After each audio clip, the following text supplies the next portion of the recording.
सारी दुनिया है लॉकडाउन में, कोरोना है सबका रोना।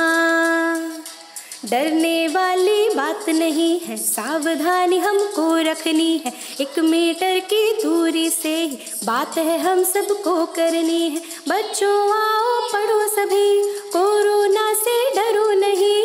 बच्चों आओ पढ़ो सभी, कोरोना से डरो नहीं। पढ़ना लिखना है सबको, आगे बढ़ना है सबको।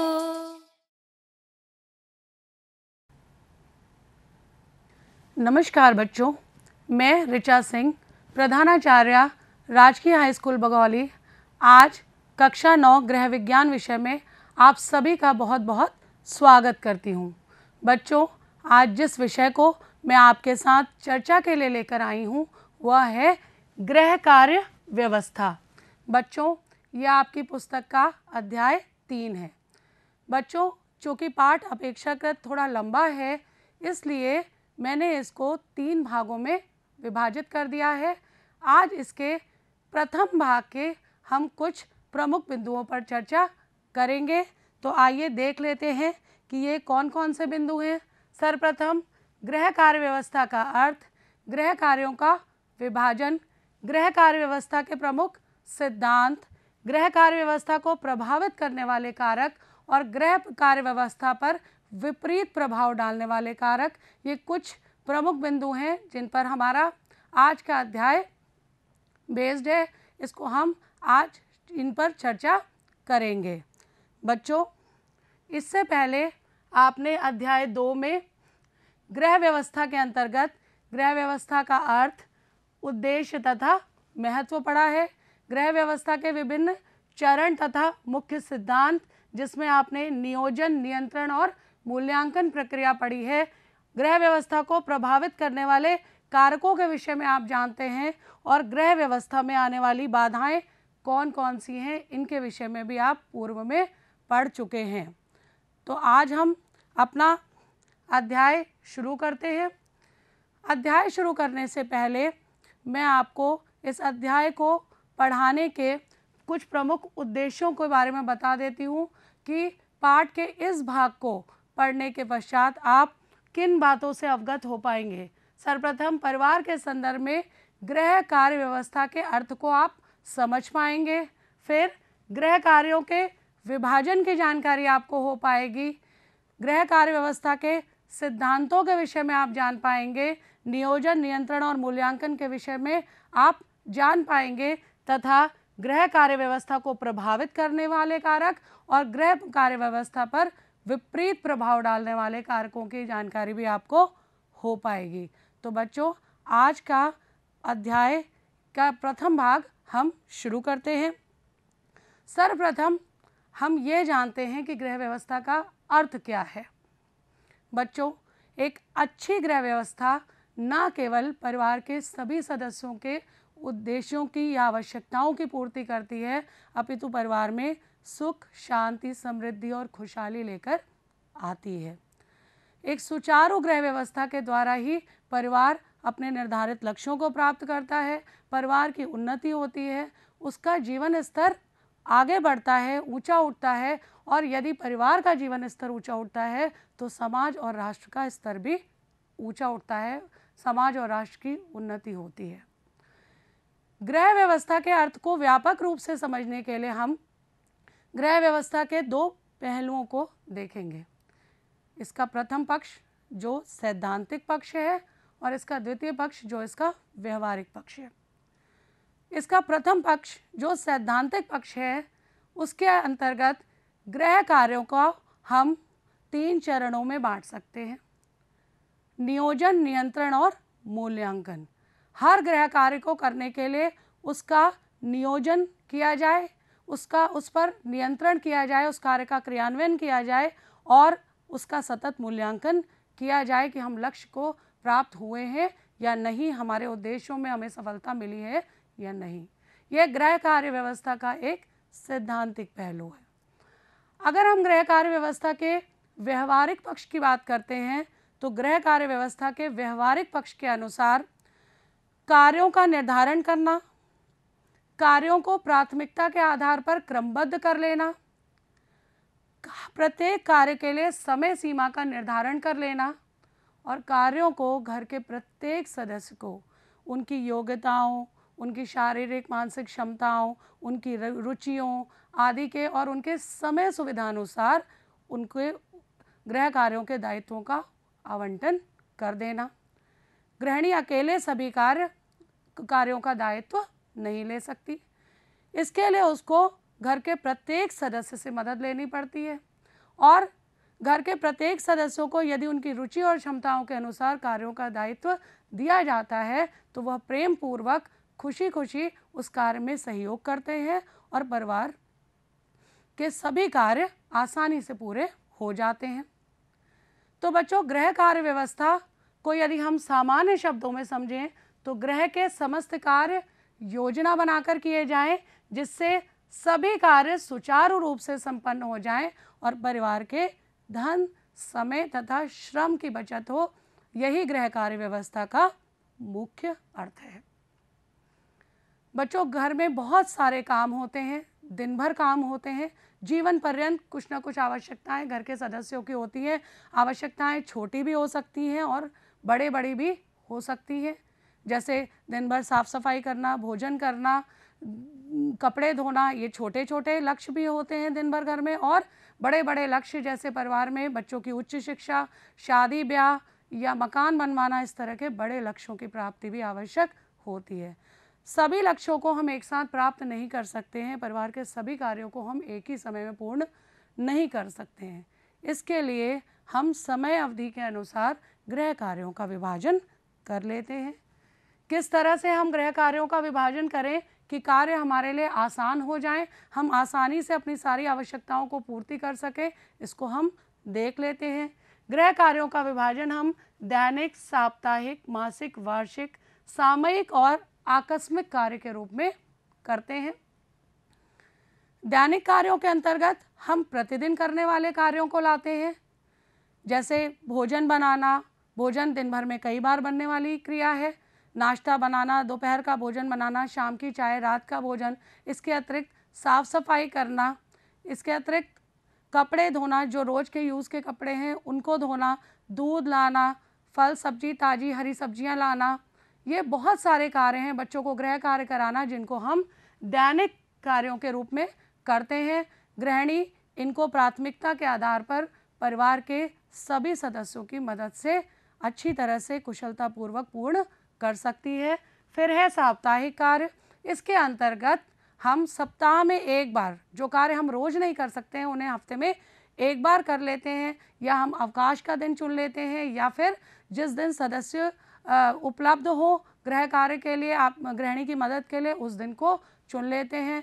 साप्ताहिक कार्यों के अंतर्गत घर की अच्छे से सफाई यथा जाले निकालना, बिस्तर की चादरें बदलना, ड्राइंग रूम के कुशन कवर्स और आदि बदलना। इसके अतिरिक्त कुछ सूखा नाश्ता जैसे मटरी आदि, खुरमे आदि ख़त्म हो गए हैं तो उनको बना के रख लेना, या फिर कुछ ऐसी सब्जियां जो कि जब मंडी लगती है या हाट लगती है तो उस समय आलू, प्याज, लहसुन आदि खरीद के रख लेना जो सप्ताह भर काम दे सकते हैं।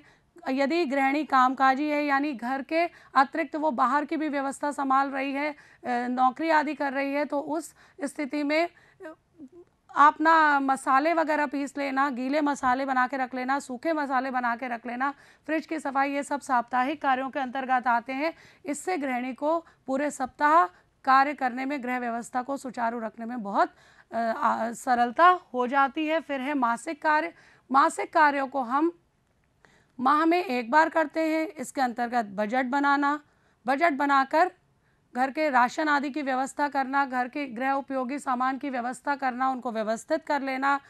घरेलू सहायक जो हैं हमारे, जो हमें घर के कामों में मदद देते हैं, उनके वेतन आदि को देना, भुगतान करना। इसके अतिरिक्त बिजली का बिल आदि का भुगतान कर देना, भंडार गृह की अच्छे से सफाई कर लेना, ये सब मासिक कार्यों के अंतर्गत आते हैं। वार्षिक कार्य वर्ष में एक बार किए जाने वाले कार्य होते हैं। इसके अंतर्गत घर का रंग रोगन, पुताई, फर्नीचर का रंग रोगन, साफ सफाई, मरम्मत, यदि घर में कुछ व्यर्थ के चीज़ें इकट्ठी हो गई हैं जिनका घर में उपयोग नहीं है तो उनका निष्कासन कर देना, यदि परिवार बड़ा है तो अनाज आदि की व्यवस्था, एक साथ अनाज खरीद के उसका भंडारण कर लेना, ये सब कार्य वार्षिक कार्यों के अंतर्गत आते हैं। हाउस टैक्स देना, वाटर टैक्स देना, ये सब वार्षिक कार्यों के अंतर्गत आते हैं। फिर है सामयिक कार्य। सामयिक कार्य समय समय पर किए जाने वाले कार्य हैं जिनको गृहिणी कर सकती है, परिवार के सभी सदस्यों की मदद से कर सकती है। सामयिक कार्यों के अंतर्गत जन्मोत्सव मनाना, विभिन्न त्यौहार मनाना, इसके अतिरिक्त मौसम के अनुरूप सब्जी और फलों का संरक्षण, जैम, जेली, अचार, मुरब्बे, बड़ी पापड़ के रूप में कर लेना, मौसम के बदलने के साथ मौसम अनुकूल वस्त्र जैसे जाड़े में ऊनी वस्त्रों को निकालना, धोना, उनको पहनने योग्य बनाना, जा रहे मौसम के वस्त्रों को सुव्यवस्थित कर देना आदि सामयिक कार्यों के अंतर्गत आते हैं। फिर है आकस्मिक कार्य। आकस्मिक कार्यों में वह कार्य आते हैं जो बिना किसी पूर्व सूचना के किए जाते हैं, और जैसे किसी बिना पूर्व सूचना के किसी अतिथि का आगमन, या फिर परिवार में कोई आकस्मिकता, कोई बीमार हो जाए, कोई दुर्घटना हो जाए, या फिर बिना किसी पूर्व नियोजन के कोई पूजा पाठ आदि का आयोजन, ये सब आकस्मिक कार्य के अंतर्गत आते हैं। ये सभी कार्यों को गृहिणी अब सूचीबद्ध करके, क्रमबद्ध करके, वरीयता के आधार पर परिवार के सदस्यों की मदद लेकर आसानी से पूरा कर सकती है।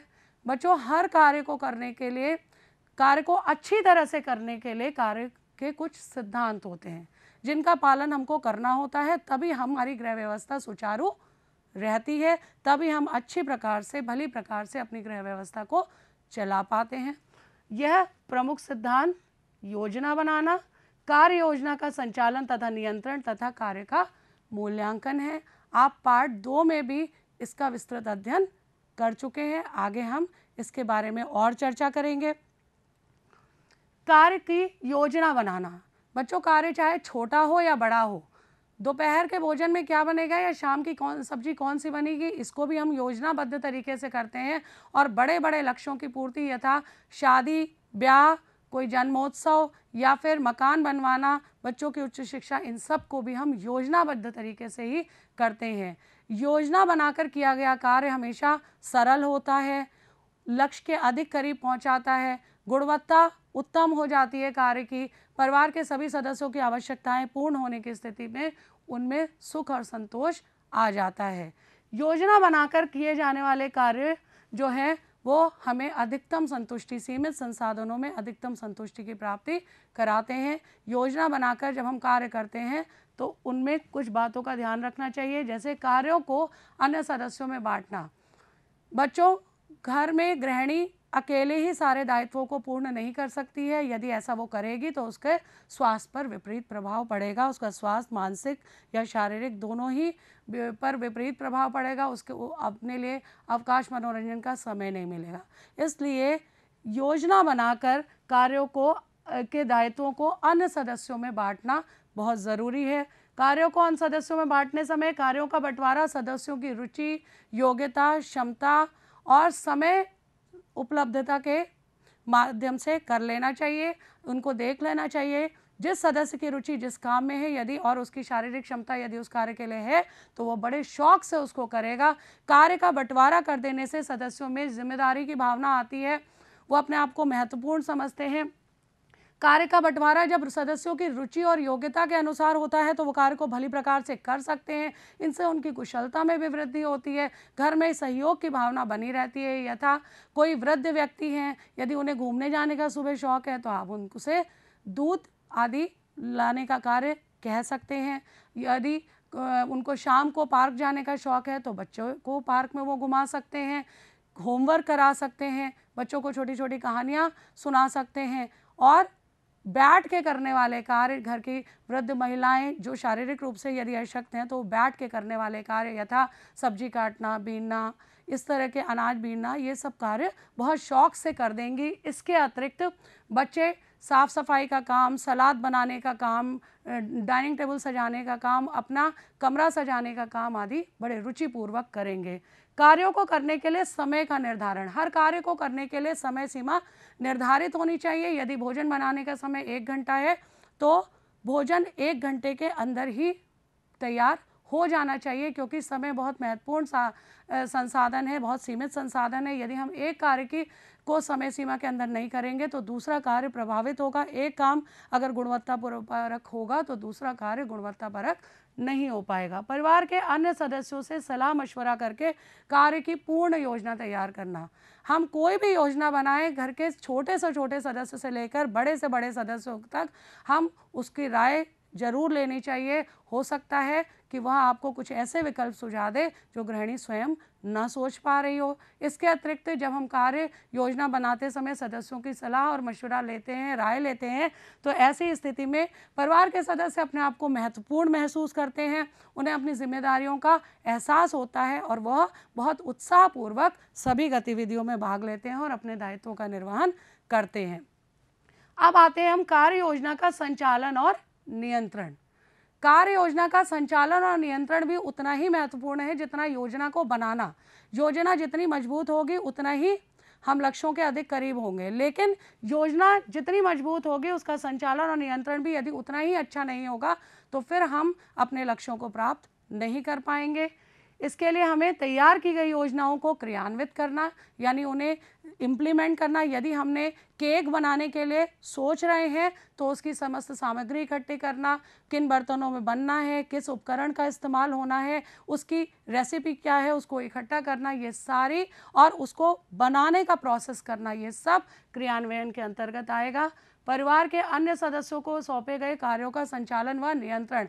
इसके अतिरिक्त परिवारों के अन्य सदस्यों को जो दायित्व सौंपे गए हैं, व्यवस्थापक उनको भी समय समय पर फॉलोअप करती रहती है। उनको, परिवार के सदस्यों को कार्य करने में कोई परेशानी तो नहीं आ रही है, उन्हें किसी प्रकार के मार्गदर्शन की ज़रूरत नहीं, विशेषकर अपने से कम अनुभव वाले या छोटे सदस्यों को मार्गदर्शन की ज़रूरत होती है। तो ऐसे में परिवार के अन्य सदस्यों को जो कार्य सौंपे जाएं उनको संचालन और नियंत्रण करना भी गृहिणी का दायित्व हो जाता है।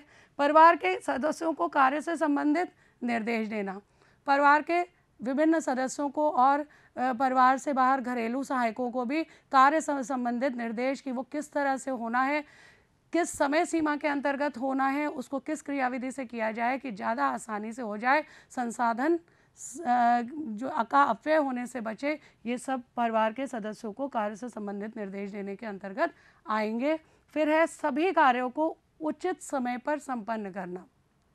हर कार्य को उचित समय पर संपन्न करना बहुत आवश्यक होता है। जैसे कि अभी मैंने बताया, यदि हम खाना ही बनाने में सारा समय लगा देंगे तो हमारा घर गंदा पड़ा रहेगा, और ऐसे में यदि हमारा घर में कोई भी अतिथि आ जाते हैं तो उससे घर का जो एक इम्प्रेशन है वो अच्छा नहीं पड़ेगा। अतिथि के मन में जो हमारे लिए एक धारणा बन जाएगी हमारी अकुशलता की, हमारी अकर्मण्यता की, उसको हम फिर आसानी से दूर नहीं कर पाएंगे। तो समय सीमा का निर्धारण बहुत ज़रूरी है कि हर कार्य को, चाहे वो सफाई से संबंधित हो, चाहे वह गृह कार्य से संबंधित हो, चाहे खाने बनाने से संबंधित हो, चाहे दैनिक कार्य हो, चाहे सामयिक कार्य हो, वार्षिक कार्य हो, या किसी भी तरह के कार्य हो, छोटे कार्य हो, बड़े कार्य हो, चाहे विवाह आदि से संबंधित कार्य हो, हर कार्य की एक समय सीमा का निर्धारण कर लेना चाहिए और उसी के अनुरूप कार्य होना चाहिए।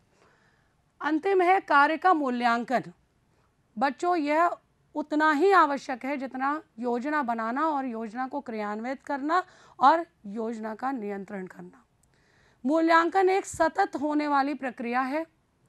मूल्यांकन के द्वारा ही हम ये पता लगा पाते हैं कि हमने अपने लक्ष्यों को प्राप्त कर लिया है कि नहीं। यदि कर लिया है तो हम भविष्य में क्या उस योजना को दोहरा सकते हैं कि नहीं।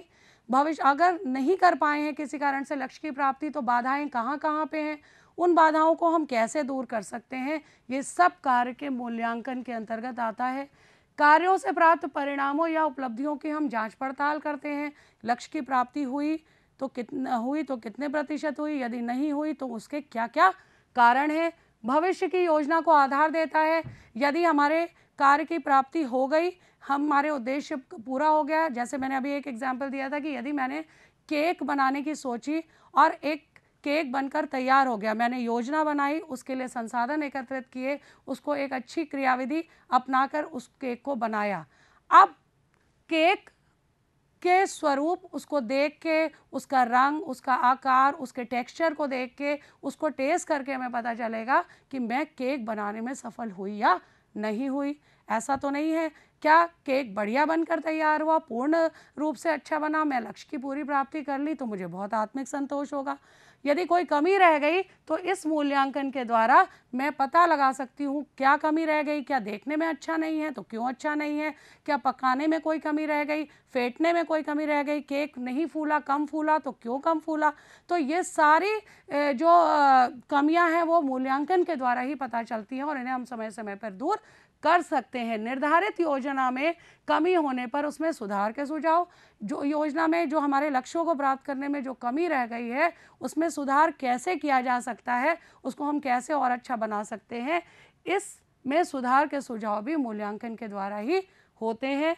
नए नए सुझाव ढूंढना, क्योंकि हर कार्य को और श्रेष्ठ करने की गुंजाइश होती है, चाहे हम कार्य को कितना ही बढ़िया करें, उसमें और श्रेष्ठ करने की हमेशा एक गुंजाइश रहती है। तो कार्य को हम और संसाधनों, सीमित संसाधनों में के उच्चतम प्रयोग से और कैसे अच्छा कर सकते हैं और उस कार्य को किस तरह से हम अधिक गुणवत्तापरक बना के अधिकतम संतोष की प्राप्ति कर सकते हैं।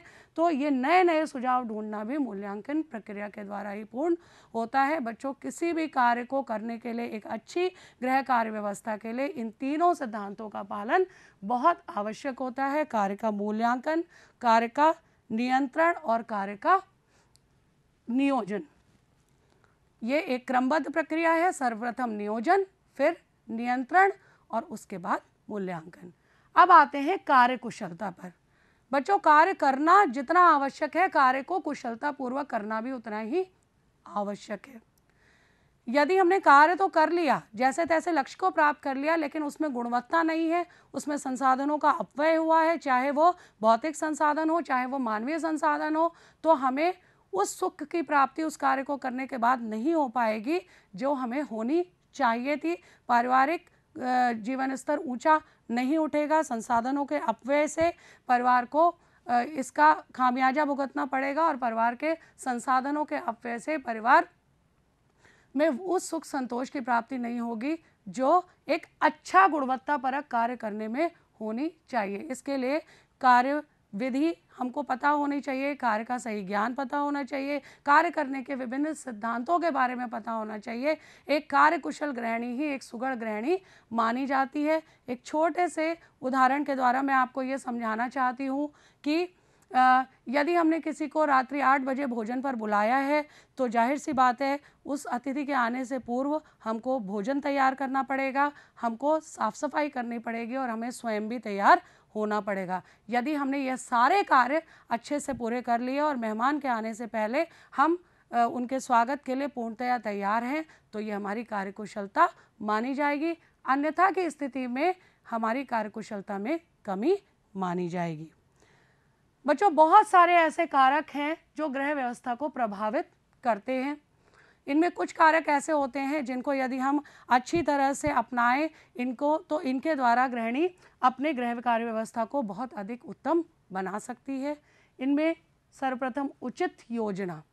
अभी जैसे मैंने आपको बताया कि एक अच्छी योजना के द्वारा ही हम अपने सभी लक्ष्यों की पूर्ति कर सकते हैं। योजना जितनी अच्छी होगी, मजबूत होगी, लक्ष्य के हम उतने ही करीब पहुंचेंगे या लक्ष्य को प्राप्त करेंगे और अधिकतम संतोष की प्राप्ति करेंगे। कार्य विधियों का ज्ञान। कार्य करते समय हम सबको हमारे कार्यों के सही विधियों का ज्ञान होना चाहिए। यदि हम भोजन बना रहे हैं तो हमें भोजन बनाने की विधियां पता होनी चाहिए ताकि हम पोषक तत्व नष्ट होने से बचा सके, समय और श्रम बचा सके, ईंधन बचा सके। हमें विभिन्न भौतिक संसाधन जो घरेलू इस्तेमाल में आते हैं उनके को इस्तेमाल करने की सही प्रक्रिया पता होनी चाहिए ताकि उनसे हम अधिकतम संतोष प्राप्त कर सकें और समय और श्रम की बचत कर सके, ईंधन की बचत कर सके। परिवार के सदस्यों का सहयोग व रुचि। यदि गृहिणी को परिवार के सभी सदस्यों का सहयोग मिलता है। यदि कार्य उनके रुचिपूर्ण होगा तो वह अवश्य ही हमको पूर्ण सहयोग देंगे, और यदि उनका सहयोग मिलेगा तो अवश्य ही गृह कार्य व्यवस्था एक अच्छी गृह कार्य व्यवस्था में परिणत हो जाएगी। बहुत आसानी से सभी कार्य पूरे हो जाएंगे, परिवार का वातावरण सुखमय हो जाएगा, सुखद हो जाएगा, सभी लोग संतुष्ट होंगे, परिवार की उन्नति होगी। इसके अतिरिक्त है मितव्ययिता। ये एक बहुत महत्वपूर्ण कारक है। किसी भी कुशल गृहिणी में मितव्ययिता का गुण होना बहुत आवश्यक है। मितव्ययिता का अर्थ है किफ़ायत, यानी संसाधनों के सर्वोत्तम उपयोग से अधिकतम आवश्यकताओं की पूर्ति कर लेना। कई बार हम देखते हैं कि कुछ गृहिणियाँ, बहुत सारा पैसा है, बहुत सारे संसाधन है, लेकिन तब भी परिवार की आवश्यकताएं पूरी नहीं हो पाती है, घर अस्त व्यस्त होता है और घर में सुख संतोष नहीं होता है, हर समय गृह कलेश रहता है। और कुछ गृहिणियाँ सीमित संसाधनों में भी बहुत अच्छी तरह से अपनी आवश्यकताओं की पूर्ति कर लेती हैं। भौतिक साधनों का उचित उपयोग, जो भी संसाधन भौतिक, चाहे धन हो, चाहे गृह उपयोगी संसाधन उपकरण हो, इनका अच्छी तरह से उपयोग करना हमको आना चाहिए। इन साधनों का देखभाल करना और इनके उपयोग करना, तभी हमारी गृह व्यवस्था अच्छी बन सकती है। भौतिक साधनों के उचित उपयोग से हम इनकी शेल्फ लाइफ भी बढ़ा सकते हैं, इनकी आयु बढ़ा सकते हैं और इनसे सर्वोत्तम सुख की प्राप्ति कर सकते हैं। इसके बाद है अनुभव तथा ज्ञान। बच्चों, आपने सुना होगा, करत करत अभ्यास के जड़मत होत सुजान। जब हम लगातार किसी कार्य का अभ्यास करते हैं तो हमको कार्य अच्छा करने लगते हैं, कार्य में त्रुटियां कम होती हैं, संसाधनों को बचा के कार्य करते हैं और संसाधनों का अपव्यय नहीं होता है। यदि कार्य का हम ज्ञान प्राप्त कर लेते हैं, चाहे अपने से ज़्यादा अनुभवी व्यक्ति से वार्ता करके, चाहे किसी पुस्तक आदि की सहायता से। बच्चों, आप गृह विज्ञान के विद्यार्थी हैं, आप ये ज्ञान अभी से ही बटोर रहे हैं। इस ज्ञान को आप भविष्य में जो है ये आपके काम आएगा। आपको सही क्रियाविधि पता होंगी, सही कार्यविधि पता होंगी और आप कार्य को अच्छे प्रकार से कर पाएंगे। फिर है परिवार का आकार। परिवार का आकार भी परिवार गृह व्यवस्था के कुशल संचालन में बहुत महत्व रखता है। यदि परिवार छोटा होगा, परिवार का आकार छोटा होगा, तो गृह व्यवस्था कुशलतापूर्वक संपन्न हो पाएगी। बड़े परिवार में सदस्यों की आवश्यकताएं अधिक होती हैं और ऐसी स्थिति में गृह कार्य व्यवस्था जटिल हो जाती है। पारिवारिक आय, यदि पारिवारिक आय परिवार के सदस्यों की आवश्यकताओं के अनुरूप है, पारिवारिक आय सदस्यों की इतनी है कि सभी सदस्यों की आवश्यकताएं आराम से पूरी हो सके, तो परिवार में सुख संतुष्टि की प्राप्ति होगी, गृह व्यवस्था आसान हो जाएगी। इसके बाद है परिवार कल्याण। परिवार कल्याण से मतलब है परिवार का सर्वांगीण विकास, चाहे उनका उत्तम स्वास्थ्य हो, चाहे अच्छी शिक्षा हो, चाहे उनका शारीरिक मानसिक स्वास्थ्य हो, चाहे नैतिक विकास हो, मूल्यों का विकास हो, ये सभी परिवार कल्याण के कारक हैं। और परिवार कल्याण जो है किसी भी अच्छी गृह व्यवस्था को बनाने के लिए बहुत आवश्यक होता है। तो बच्चों, ये कुछ वह कारक थे जो परिवार की गृह व्यवस्था को उत्तम करने में सहायता करते हैं। इसके अतिरिक्त तो बच्चों कुछ ऐसे कारक भी होते हैं जो गृह कार्य व्यवस्था पर कुप्रभाव डालते हैं, यानी इनका विपरीत प्रभाव पड़ता है। जैसे गृहिणी में उचित निर्णय लेने अर्थात सूझबूझ का अभाव।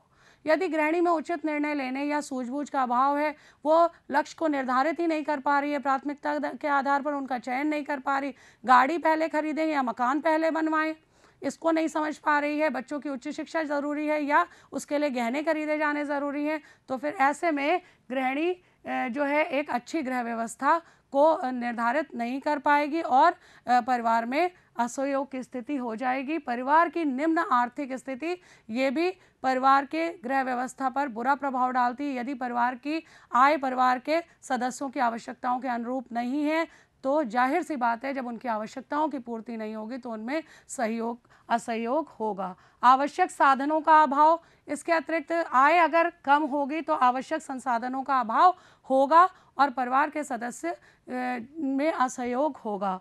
अगर उपरोक्त तीनों ही जो है बिंदु हैं तो फिर पारिवारिक कलह और पारिवारिक असहयोग की वजह से गृह व्यवस्था सुचारू नहीं हो पाएगी, पूरी तरह से नहीं चल पाएगी और परिवार जो है असंतुष्ट रहेगा, पारिवारिक कार्य व्यवस्था अच्छी नहीं होगी। तो बच्चों, गृहिणी समझदारी से, परिवार के बुजुर्ग समझदारी से इन कारकों को दूर कर सकते हैं और गृह कार्य व्यवस्था पर कुप्रभाव डालने वाले कारकों से बच सकते हैं। बच्चों, पाठ का ये भाग आज यहीं समाप्त होता है।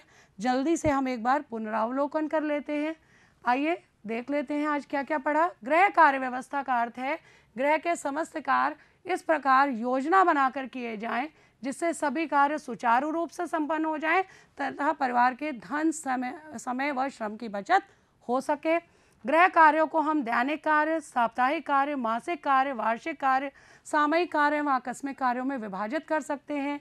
योजना बनाना, कार्य योजना का संचालन व नियंत्रण, कार्य का मूल्यांकन एवं कार्य कुशलता आदि कार्य के विभिन्न सिद्धांत कहलाते हैं। उचित योजना, कार्य विधियों का ज्ञान, परिवार के सदस्यों का सहयोग, रुचि एवं मित्रता गृह कार्य व्यवस्था को प्रभावित करने वाले कारक हैं। बच्चों, आज मैंने इस भाग से संबंधित कुछ प्रश्न आपको दिए हैं जिनको आपको करना है, वो देख लेते हैं।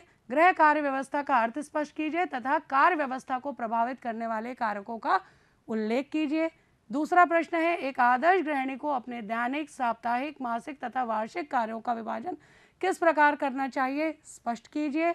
और गृहिणी के दैनिक कार्यों के नियोजन का एक प्रारूप प्रस्तुत कीजिए। बच्चों, इस कार्य को आपको अपने आज के पढ़ाए गए पाठ के आधार पर करना है या अपनी पुस्तक की मदद भी आप ले सकते हैं।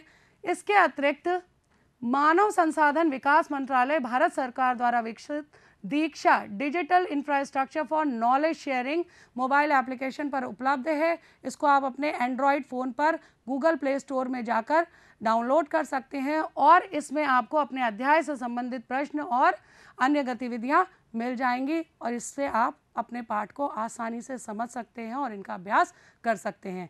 तो बच्चों, आज के भाग में इतना ही। आशा है आपको ये भाग अच्छे से समझ में आया होगा, आपने इसको अच्छे से एंजॉय किया होगा। अगले भाग में हम कुछ और महत्वपूर्ण बिंदुओं पर चर्चा करेंगे। आप अपनी पाठ्यपुस्तक को इसे एक बार इस पाठ को पढ़ लीजिएगा ताकि आपको समझने में आसानी हो। अब आज मैं आपसे विदा लेती हूँ। स्वस्थ रहिए, खुश रहिए। नमस्कार, धन्यवाद।